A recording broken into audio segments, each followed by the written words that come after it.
Hi hello friends, எல்லாருக்கும் வணக்கம், welcome. எல்லாரும் எப்படி இருக்கீங்க? நாங்க நல்லா இருக்கோம், நீங்க எல்லாருமே நல்லா இருப்பீங்க நம்புறோம். ஓகே ஃப்ரெண்ட்ஸ், இன்னைக்கு இந்த வீடியோல என்ன பார்க்க போறீங்கன்னு சொன்னா, இன்னைக்கு சுட சுட சோறு சமைச்சு நெத்தலி மீன் குழம்பு வச்சு சாப்பிட போறோம். ஆமா, இன்னைக்கு நெத்தலி மீன் குழம்புக்கு பாத்தீங்கன்னு சொன்னா மரவள்ளி கிழங்கு முருங்கைக்காய் போட்டு வைக்க போறோம் ஃப்ரெண்ட்ஸ். ரொம்ப டேஸ்டா இருக்கும். அதை எப்படி செய்ய போறோம் பாக்குறதுக்கு முன்னாடி, நீங்க இப்பதான் ஃபர்ஸ்ட் டைம் உங்க சேனல் பாக்குறீங்கன்னு சொன்னா அப்ப மறக்காம சப்ஸ்கிரைப் பண்ணுங்க. அப்படியே பக்கத்துல இருக்க பெல் சிம்பிளையும் கிளிக் பண்ணுங்க. ஓகே ஃப்ரெண்ட்ஸ், வாங்க இப்ப கடை ரெண்டு செய்யலாம். நீங்க பாத்தீங்கன்னு சொன்னா சோறு இருக்குது. இங்கே நெத்தலி மீன் எல்லாம் துப்புரவாக்கி இருக்கிறேன்.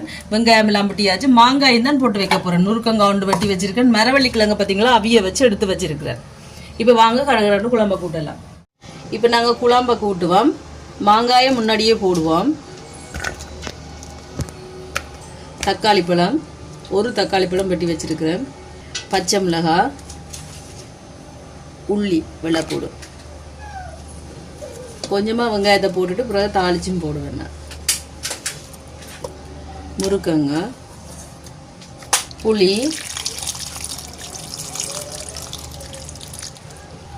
குழம்புத்தூள். இது வீட்டில் அரைச்ச குழம்புத்தூள். இது எங்களோட உரைப்புக்கு தேவையான அளவு தான். நான் ஒரு 3 கரண்டி சேர்க்குறேன். தேங்காய் பால், இது முதலாம் பால், 2ஆம் பால், 3ஆம் பால். உப்பு சேர்க்கிறேன். கலந்து விடுவோம்.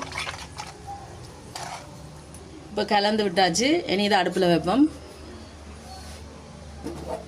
இல்லை கொதிக்கட்டுக்கும். கொதிச்சு கொண்டு வரையக்கில் தான் மரவள்ளி கிழங்கையும் நெத்தலி மீனையும் போட போகிறேன். ஏன்னா ஏற்கனவே நெத்தலி மீன் அவிய வச்சிருக்கேன் தானே, அதால் இப்போ கொஞ்சம் நெத்தலி மீனை பொரிக்கிறதுக்கு எடுக்கப்போம். இது பொரிக்க எடுத்துருக்கேன். கொஞ்சமாக தனி மிளகாத்தூள், மஞ்சள் தூள், உப்பு. இப்போ இது எல்லாத்தையும் நல்லா கலந்து விடுவோம். இப்போ கலந்து விட்டாச்சு, இருக்கட்டும். இப்போ மீனை பொரிக்க போறேன். நான் தோசை கல்லில் பொரிக்கல, இன்றைக்கு சட்டியில பண்ணுறோம். என்ன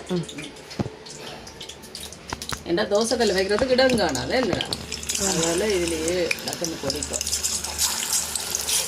பொரிக்கட்டும். இப்போ மீனை திருப்பி விடுவோம் மற்ற பக்கம்.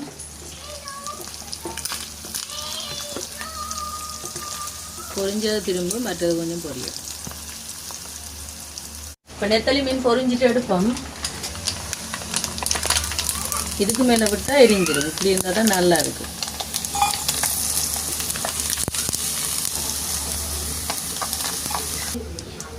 இதே மாதிரி மிச்சத்தையும் பொரிக்கிறது. இப்போ குழம்பு கொதிச்சு கொண்டு வருது. மீனையும் மரவள்ளி கிழங்கையும் போடுவோம். நெத்தலி மீன், இதோட மரவள்ளி கிழங்க அவிச்சு வச்சிருக்கிறேன். பார்த்தீங்களா, இந்த மாதிரி எல்லாம் அவிச்சு வச்சிருக்கேன். அதையும் சேர்ப்பேன். கிழங்கு போட்டாச்சு, கொதிக்கட்டுது. குழம்புக்கு தாளிக்க போறேன். இதுல நெத்தலி மீன் பொரிச்ச எண்ணெயிலேயே தாளிக்கிறேன். நான் இவ்வளோ எண்ணெய் நான் விட போறதில்லை, தாளிச்சுட்டு எடுத்துருவேன். வெந்தயம், செத்தல் மிளகாய், சின்ன வெங்காயம், இதெல்லாம் வதங்கட்டும். நல்லா வதங்கிட்டு நான் எண்ணெயெல்லாம் வடிச்சு எடுத்துட்டேன். இனி இதெல்லாம் சேர்ப்போம் குழம்புல.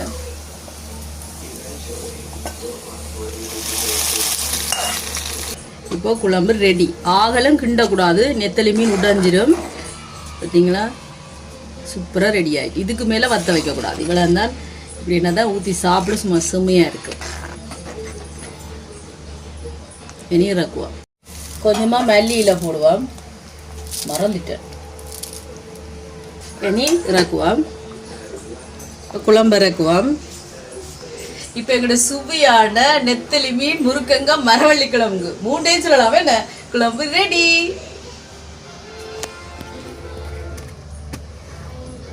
ஓகே, எங்கால மீன் பொரியல் ரெடி. பார்த்தீங்களா, நெத்தலி மீன். எங்கால சாப்பாடு வடிச்சாச்சு. இனி நான் உங்களுக்கு எல்லாத்தையுமே நல்லா வடிவா போட்டுட்டு டேஸ்ட் பண்ணி பார்த்து சொல்றேன்னா.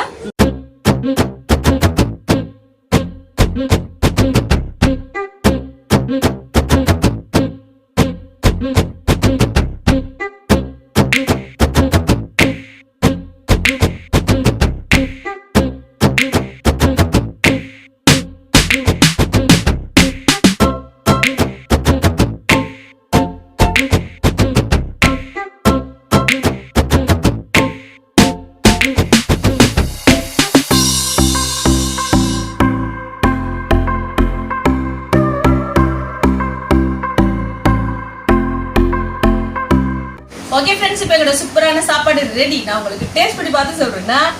பாருங்க, மரவள்ளிக்கிழங்கு மீனையும் சும்மா மீன் குழம்பையும் சும்மா சாப்பிட்டாலே அப்படி அந்த மாதிரி இருக்கும். அது குழம்புலையும் போட்டால் எப்படி இருக்கும், சுடுதாரா சரியா.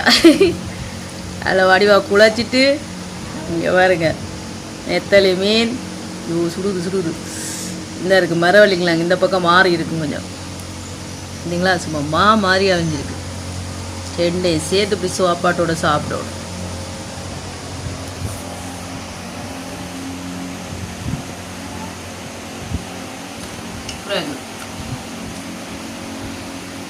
நெத்தலி மீன் பொரியல்,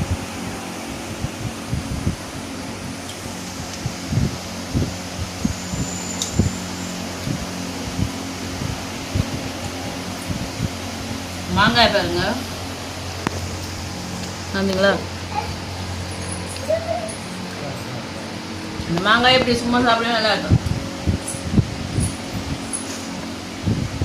இந்த மரவள்ளிக்கிழங்குல அந்த மீன் சுவையில் அமர்ந்தாங்க சூப்பராக இருக்கு. சும்மா அடுத்தது சாப்பிடவே மரவள்ளிக்கிழங்கு நல்லா இருக்கு. என்ன சேர்த்து சாப்பிடுவோம் சோறோட. அப்படி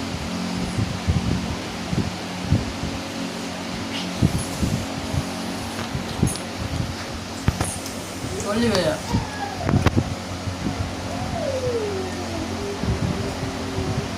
கண்டிப்பாக இந்த மாதிரி மரவள்ளிக்கிழங்கு நெத்தலி மீன் கிடைச்சா கண்டிப்பாக மரவள்ளிக்கிழங்கு போட்டு இந்த மாதிரி செஞ்சு பாருங்க ஃப்ரெண்ட்ஸ், நல்லா இருக்கும். முருக்குங்க அந்த இருக்கு.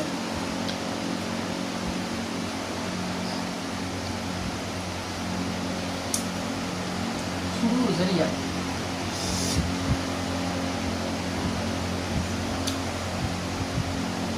ரொம்ப டேஸ்டாக இருக்கா சொல்லி தெரியல. நூடு பிடிக்குமா? என்ன பிடிக்கும்?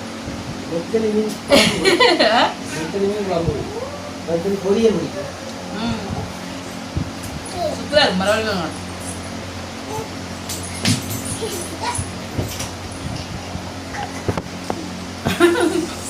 என்ன செம்ம டேஸ்டா இருக்கு ஃப்ரெண்ட்ஸ். நாங்கள் சாப்பிட போறோம். இந்த வீடியோ ஃபுல்லா பாருங்க, பார்த்துட்டு எப்படி இருக்குன்னு சொல்லுங்க. இந்த வீடியோ பிடிச்சதா மறக்காம லைக் பண்ணுங்க, ஷேர் பண்ணுங்க, கமெண்ட் பண்ணுங்க, அப்படியே சப்ஸ்கிரைப் பண்ணுங்க. சப்ஸ்கிரைப் பண்ணிட்டு பக்கத்துல இருக்க பெல் சிம்ல கிளிக் பண்ணுங்க. ஓகே ஃப்ரெண்ட்ஸ், நான் உங்களை இன்னொரு வீடியோவில் சந்திக்கிறேன். பை டா. செம்மையா இருக்கு ஃப்ரெண்ட்ஸ், சூப்பரா இருக்கு. கண்டிப்பா நீங்க வச்சு பாருங்க, அப்பா உங்களுக்கு தெரியும்.